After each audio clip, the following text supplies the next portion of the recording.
Leemos el Evangelio según San Mateo, capítulo 9, versículos del 9 al 13.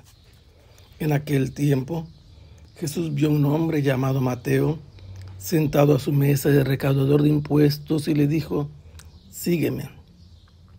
Él se levantó y lo siguió. Después, cuando estaba a la mesa en casa de Mateo, muchos publicanos y pecadores se sentaron a comer con Jesús y con sus discípulos. Viendo esto, los fariseos preguntaron a los discípulos: ¿por qué su maestro come con publicanos y pecadores? Jesús los oyó y les dijo: no son los sanos los que necesitan de médico, sino los enfermos. Vayan pues y aprendan lo que significa: yo quiero misericordia y no sacrificios. Yo no he venido a llamar a los justos, sino a los pecadores. Acabamos de leer un pasaje del Evangelio según San Mateo, que tiene como antecedente la presentación de Jesús en la ciudad de Cafarnaúm, donde ha dado la salud a un paralítico. Enseguida de eso, se nos cuenta que Jesús va caminando y vio a un hombre llamado Mateo sentado a su mesa de recaudador de impuestos. Cafarnaúm es una ciudad importante que se encuentra en la ruta de Damasco, donde hay mucho movimiento.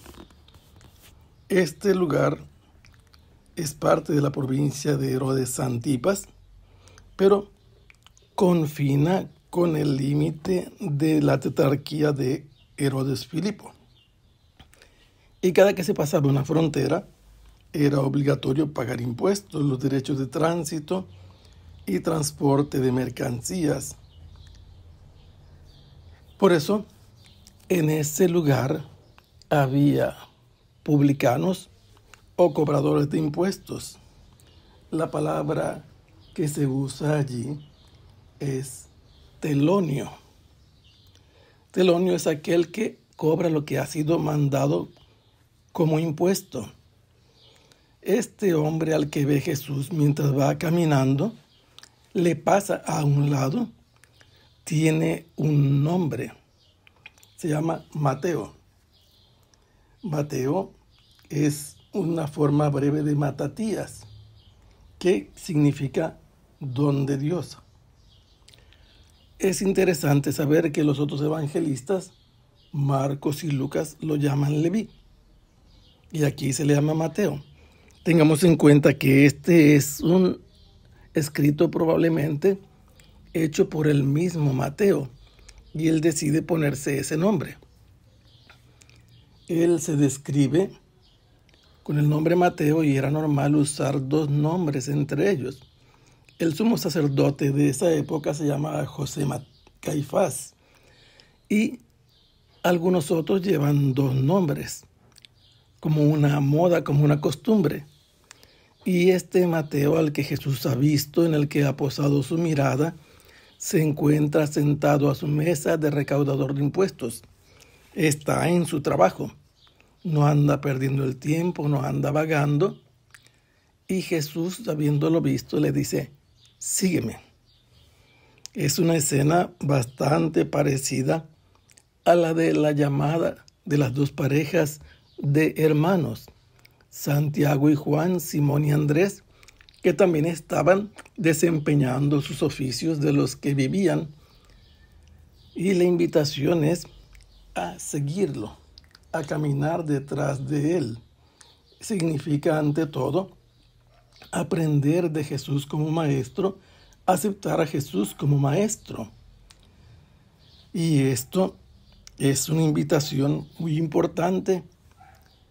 Mateo seguramente tiene noticia de quién es Jesús. El milagro que acaba de hacer de sanar a un paralítico debe haber sido comunicado inmediatamente en aquella ciudad, que está ubicada al noroeste del lago de Galilea.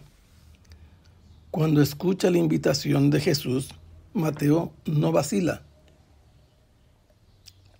no duda, Su decisión es determinada, decidida, se levanta inmediatamente y sigue a Jesús.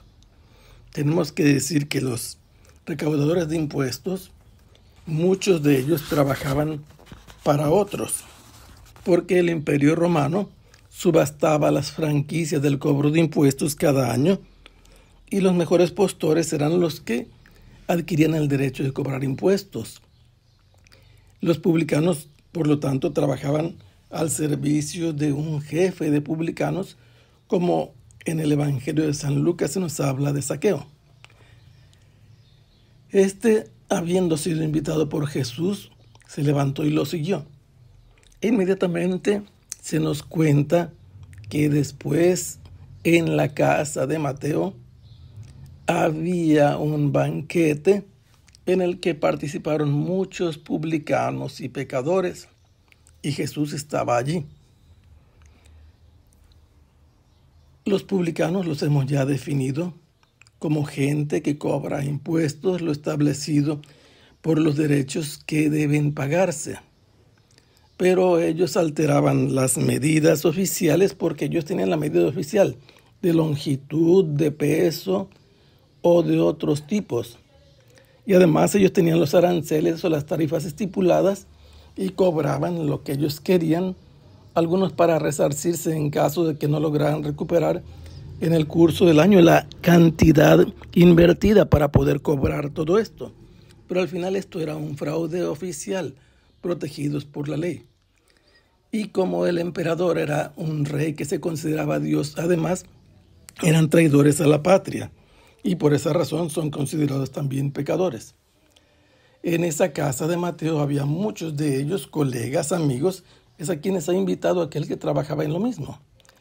Y había también pecadores. Pecadores significa en la palabra de Dios todo aquel que no hace la voluntad de Dios. En la Biblia así se indica al pecador. Aquel que no tiene interés por cumplir lo que Dios manda. No se interesa por conocer la ley o si la conoce la ignora. No busca en ningún modo la voluntad de Dios. Y este tipo de personas estaban allí en ese banquete y Jesús estaba conviviendo con ellos y eso equivalía a hacerse uno de ellos. Por eso es que los discípulos de Jesús que lo acompañan son abordados por los fariseos. Los fariseos son un grupo de personas que buscan cumplir a toda costa la voluntad de Dios, que observan hasta donde es posible externamente con fidelidad lo que Dios manda y por eso se ponen en una situación de cuestionar a los discípulos de Jesús. No le hablan directamente a Jesús. ¿Cómo es posible que los aborden? Las casas eran amplias, tenían patios donde todo el mundo podía acceder y le preguntaron a los discípulos de Jesús, oye, miren nada más qué clase de maestro tienen ustedes. Sería la pregunta en nuestras palabras, porque su maestro come con publicanos y pecadores. Pero Jesús los escuchó, no le preguntaron ni le dijeron a él, pero al escucharlos él les dio la respuesta. No son los sanos los que necesitan del médico, sino los enfermos.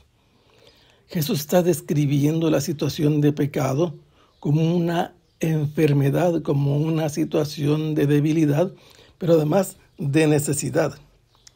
Ellos tienen necesidad del médico que los cure, que los fortalezca, que los restablezca para ir por el camino correcto.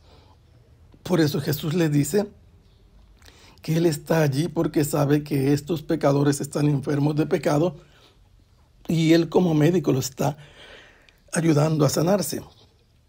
Y por eso les dice, vayan y aprendan, compórtense como estudiantes, disciernan y sepan lo que hay que hacer en cuanto a lo que significa yo quiero misericordia y no sacrificios.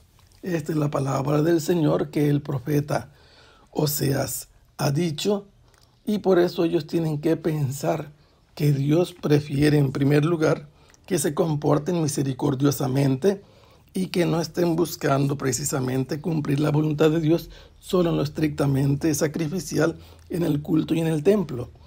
Hay que a hacer sacrificios para ayudar a esta gente que está en pecado para que se convierta, y les explica su misión. Él ha sido enviado por Dios a llamar a los pecadores a la conversión y no a los justos. Que el Señor los bendiga. Hasta pronto. Sea alabado el Santísimo.